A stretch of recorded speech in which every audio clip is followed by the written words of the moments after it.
मैं पंकज कुमार साव आज फिर से 12th क्लास की एक नए टॉपिक को लेकर आपके सामने आया हूँ और आशा करता हूँ कि इस टॉपिक को आप पढ़ लिए होंगे। नहीं पढ़े होंगे तो कोई बात नहीं। ये 11th क्लास में ये टॉपिक है और यह 12th क्लास में भी यह टॉपिक है।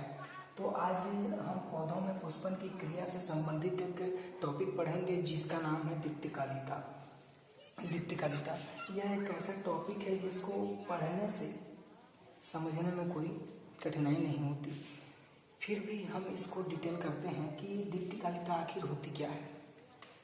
तो दीप्ति मीन्स होता है प्रकाश और कालिता मीन्स होता है समय। तो प्रकाश का एक निश्चित समय को हम अगर डिटेल करें तो उसे दीप्तिकालिता कहते हैं। और अगर उसको परिभाषित करें तो पौधों में जब पुष्पन की क्रिया स्टार्ट होती है, शुरू होती है, मीन्स से कहने का मतलब पौधों में जब पुष्प बनना शुरू होता है, निर्माण होना शुरू होता है, उस समय उसे अत्यधिक मात्रा में प्रकाश की आवश्यकता होती है और कम से कम अंधकार की आवश्यकता होती है, जिससे वह प्रकाश की ज़्यादा मात्रा होने पर वह भोजन को क्या करती है, बना पाती है। और इसी पूरी प्रक्रिया को दीप्तिकालिता कहा जाता है। और इस दीप्तिकालिता को 3 भागों में, समूहों में विभाजित किया गया है।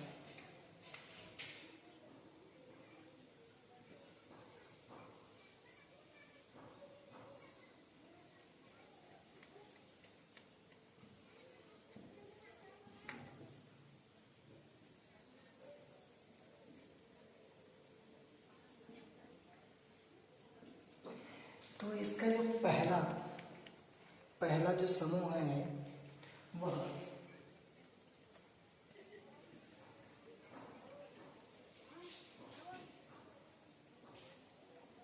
छोटे दिन वाले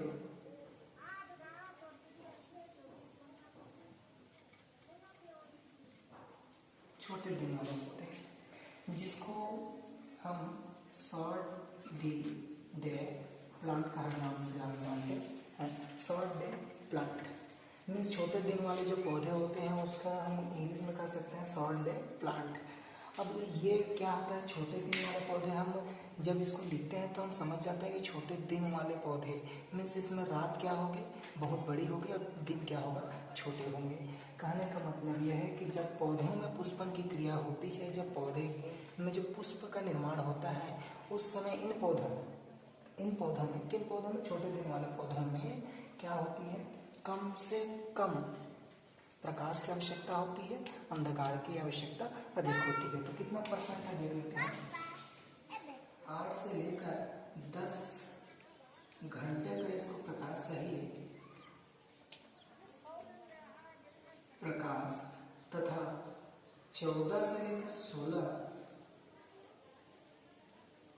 घंटे का अंधकार, तभी यह क्रिया संपन्न होती है इसमें। अब दूसरा पॉइंट आता है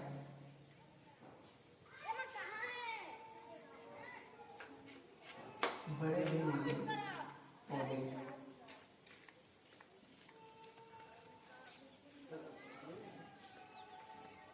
बड़े दिन वाले पौधे मीन्स इंग्लिश में कहें तो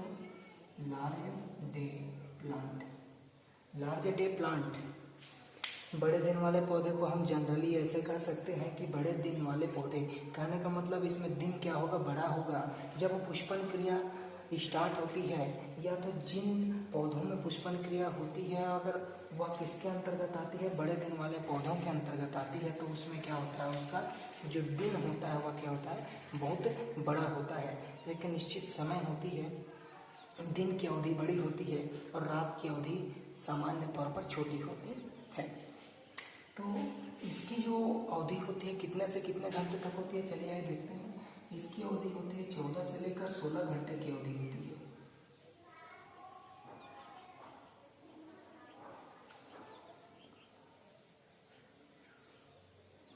इसमें कम से कम अंधकार की आवश्यकता होती है, अधिकतम से अधिकतम प्रकाश की आवश्यकता होती है। और जो तीसरा नंबर होती है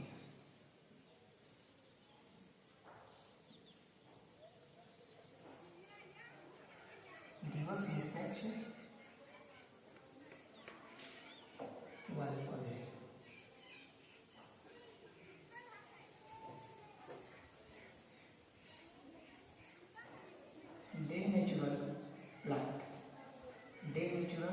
प्लांट के नाम से जानते हैं इसको, डे नेचुरल प्लांट। मीन्स कहने का मतलब ये ऐसे पौधे इसमें शामिल होते हैं जिनको न तो कम से कम प्रकाश मिले या तो अधिकतम से अधिकतम प्रकाश मिले तो भी वे अपने आप में सक्षम होते हैं, उस क्रिया को करने में वे क्या होते हैं, सक्षम होते हैं। सामान्य तौर पर अगर इसमें 5 घंटे से लेकर अगर 24 घंटे तक भी प्रकाश मिल जाए तो वे क्या हो सकते हैं, पुष्पन की क्रिया को संपन्न कर सकते हैं। इसमें कुछ उदाहरण हैं, एग्जाम्पल, इसमें सोयाबीन,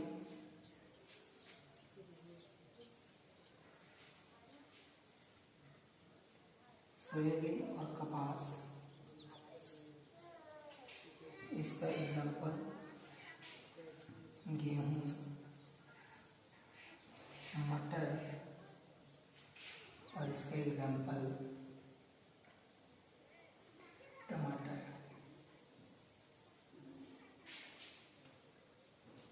और कपास।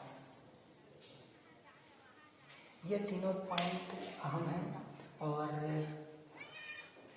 बहुत सालों में ये पूछ चुका है, ये क्वेश्चन बहुत बार आ चुके हैं, तो इस क्वेश्चन को समझना बहुत महत्वपूर्ण है। ये क्वेश्चन अति आवश्यक है समझना, तो इसको ध्यान से देखिएगा, समझिएगा, सुनिएगा, तब ये क्वेश्चन आराम से बन जाएगा। Thank you.